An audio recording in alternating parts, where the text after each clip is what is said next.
Come on. Andy Barnard and Joe Paul are both new heads of department. Andy is head of geography at St Peter's Roman Catholic School in Gloucester. At 25, he's already an excellent classroom teacher, but can he learn to manage a department? Joe leads a staff of nearly 40 as head of learning development at Wangels College in Reading. An experienced manager from further education, her challenge is learning to cope in a school. We're following them throughout their first summer term.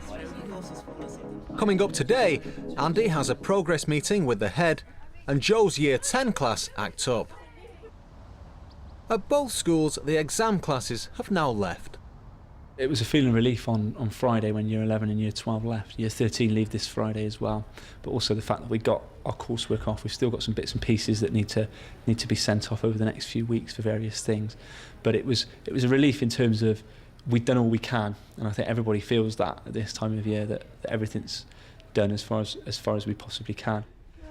But management problems raise their heads.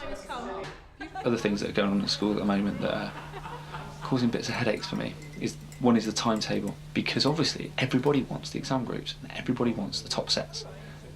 I had to think about the type of manager or leader I wanted to be, so I went round and saw everybody individually and had a quiet chat about what they wanted, what I could offer, and we talked about what was right for them and what wasn't. Meanwhile at Wangels, Joe's life continues to be hectic on every level. You know, a parent evening you spoke to me about those test things.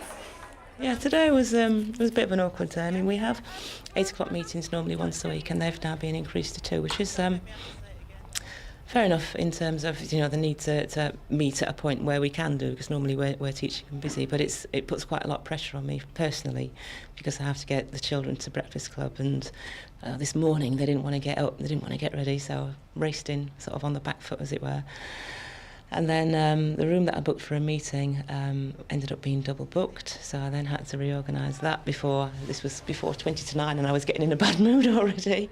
And then I found out I got a cover duty as well. But yeah, and then of course they had the teaching, and they weren't the best behaved that they'd ever been. Yeah, well, if it's nothing to do with the lesson, I don't want you to read it now. You're so stupid. I'll read you in a minute. I don't know what I'm doing, I'm not neither do I. Right, this is the one that you should have had. It was a bit disappointing this morning. Their behaviour wasn't untypical of what I get faced with that particular group. But I thought we'd made some headway. Yesterday's lesson had gone particularly well, and I hoped that would have set the tone for today. They worked beautifully and really understood about body language and communication and how their actions can impact on teachers and getting them into trouble, etc. And then today, you know, it's like everything they were taught yesterday went straight out of the window. So, yeah, it was frustrating. First term and a half maybe, I just thought, well, I can't do this. I taught at university at FE level, being a competent manager and director for years. And then all of a sudden, this group of 14, 15-year-olds are reducing me to some sort of, what I felt, incompetent wreck. It's only now that I've had a couple of terms' experience and I feel much more confident. I understand the bigger picture and realise what a difference we make as teachers and practitioners. Right, here's some stuff about national parks, okay? I trained in a school that was failing, that failed its Ofsted and was very, very difficult school to be in. Within department, we had a very, very strong department. The first head of department I worked under, a guy called Steve Brady, was very, very inspirational. He went off to work for the LEA as a teaching and learning consultant, and his manner in the classroom, I think, was something that I found inspirational, something that I wanted to build on and wanted to be like. Okay, up here. Right, Connor. If I see that again, you'll be going downstairs. Right, we're sorted. Good. Good. In a school like that, if you've not got your behaviour management cracked, you don't survive. So I think that my behaviour management has come from being in a school like that, and it's really been beneficial to my teaching. And I think it's something that a lot of teachers, there's a lot of teachers in this school who think that things are tough, that certain kids, and there are kids who are tough here, they want to try working in some of these other places because they'd learn a lot. Right, when everyone's silent, we'll think about going. Boys, stand up, tuck your chairs in. Well done today, off you go. Andy might have the upper hand with his pupils, but even he's not immune to a summons from the head. I just wanted to see how things have gone, because it's your first run-through of revision. Yeah. I know you brought up the other day that superb work from the Leisure and Tourism Year 10 group. That was Year 11 group. Oh, that was Year 11, that was year wasn't 11 it? Sorry, I'm getting confused. Now, that was a heck of a good standard. What's the general feel of your staff about Year 11? Optimistic? Or? Yeah, I think so. I hope I'm not too We'll wait optimistic. till August. Yeah, exactly. I'm not. The impression I'm getting is you're quite pleased with your first Year 11, the way it's finished off and the way they've been prepared. Yeah, definitely. I'm pretty pleased because it's the first year of options as well. Yeah. I think that. Yeah, I'm quite optimistic for what we're gonna. So let's move forward to the Year 13s now. Traditionally, the department, no pressure on you, of course. I know. But traditionally, the department has performed exceptionally well at A2 level. Yeah. What's the feel this year And in again, terms of the revision? Because of the fact that they performed so well in the past, I worry that with the young people who I'm trying to, if you like, fast track, it can be a bigger issue because of family commitments and such like. What I've got to do is make sure they get the support. And Andrew is in a very supportive department. Now, the real issue is to get him to use that and not to be afraid to delegate because he feels he's got to prove himself too much. But we have got to be desperately careful they don't try too hard, I suppose, and in that way cease to be the level you want them to be performing at because they're just totally shattered. And so it is something we have to watch with all our talented young people and indeed all our heads of departments, because a school thrives or doesn't on the success of that vitally important middle leadership role. As part of her middle management role, Jo has to attend a meeting at the LEA to find out its new plans for statementing children. I'm hoping that this meeting will be one of those in which we're all enlightened and we'll be able to come back and make some strategic changes based on what the LEA is telling us. Hi there. Do you know Dominic? I don't know. Hi, Dominic. Pleased to meet you. Jane, Head Hi, of Chris. Finance. Good to see you again. The meeting is entitled Funding in Mainstream Education. From having worked with Richard. It's a drop-in session for Senkos and other managers to find out, I believe, more about what's going on with the funding issues. OK, what do parents know so far about the changes in funding, either the existing parents that have got statements or new, potential ones?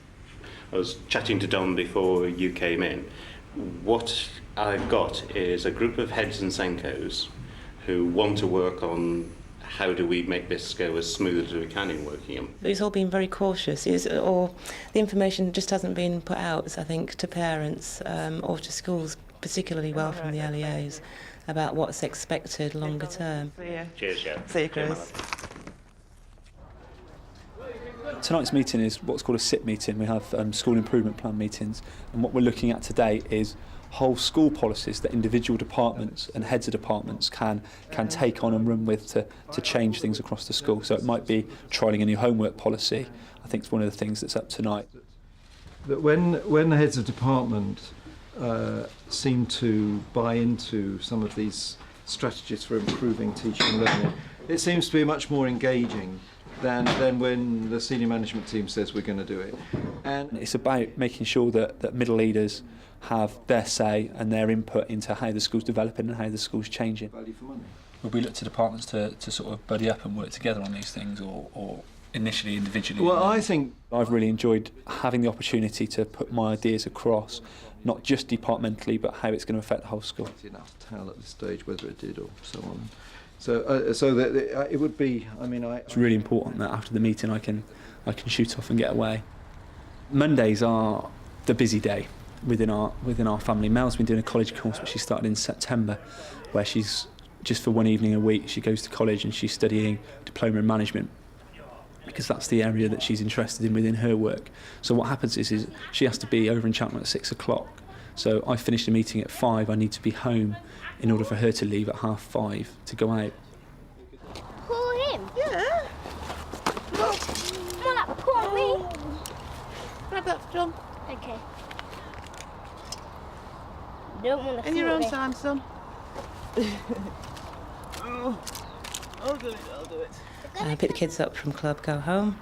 And obviously we exchange information about how each other's day's been. I make dinner for them while they, I don't know, log on to Neopets or watch a bit of telly. Do my post, sort out the lunch bags and things like that. Mum? Yeah? You know what we did today? Nope. We made models of imaginary creatures and tomorrow we're going to paint them. Oh, wow. All the bottles are sterilised, so that's all done. And their pyjamas are downstairs and the towels are ready. Is that nice, Dan? Yum yum. You say bye-bye then, Dan. Give me a kiss. It's quite exciting because this course that Mel's doing is a new role potentially at work, where she's going to hopefully be a manager come September, which is quite exciting for her too. I think we found it quite important that we both have our careers and that her career is as important as mine. And although she's taken a career break to have the children, it's really exciting for her to be going back and forging ahead with her career as well. Bye-bye. Put the password in, please. I obviously didn't set out to be a single parent, but I absolutely can't remember a time now, it feels such a long time ago, that it's just been the three of us, and it's lovely. I don't have any anxiety about it. What I like about them is that they're both little characters with personalities. They're funny. They make the choices that you might make with a partner. You know, like what colour shall we paint this room in, or what shall we have for dinner? And we do that together, which is lovely. You know, it's not a problem. I just adore being with them. Move it then. Abby, Jess and... Sometimes she gets really angry with her children. She says, oh, they did this today, oh, they did that today, and oh, they nicked my sausage rolls. With her children put to bed, a chance to reflect on her day, and in particular on how she's coped with the behaviour of the students. I was thinking today about the difference between how I felt when the first half term was coming up, when I started at Wangels in September, which was totally exhausted and couldn't wait for it to come, and 6 weeks felt like 6 months in terms of the the way the time was dragging as I was going through it. And now the 6 weeks that's gone by since the last break seems to have flown by. Everybody's tired, but I actually feel quite thrilled and invigorated because of the distance I've travelled, I think, since I've been in the role. My time's been really stretched recently with all these different things, with the coursework, with the timetabling, meetings that are still going on, pulling myself together, as well as teaching. I'm finding my time really stretched, and also with the family. I'm the happiest I've ever been in a job, and the last time I think I felt this good was when I had my children, and I want to feel this way all the time because it's brilliant. Next time Andy and Joe get their exam results, He predicted me an A. A or B. They get bad results, it's you that's to blame. Oh, hello, is Anne there, please? I think I've planned quite well in the run-up for the exams, working with the exams officer and teachers and the exam boards and all the bits and pieces you have to do. the heads give them their end-of-year reports. And has Andy finally sorted the timetable? I know I've got everything important where it needs to be, and that feels nice. I just hope that's still the case when it gets to July and the results come out. I hope I look at it and I think, yeah, we've really done ourselves justice this year, and I've done myself justice, and that's a really strong foundation to build on. I mean, I've got my fingers firmly crossed that that's going to be the case.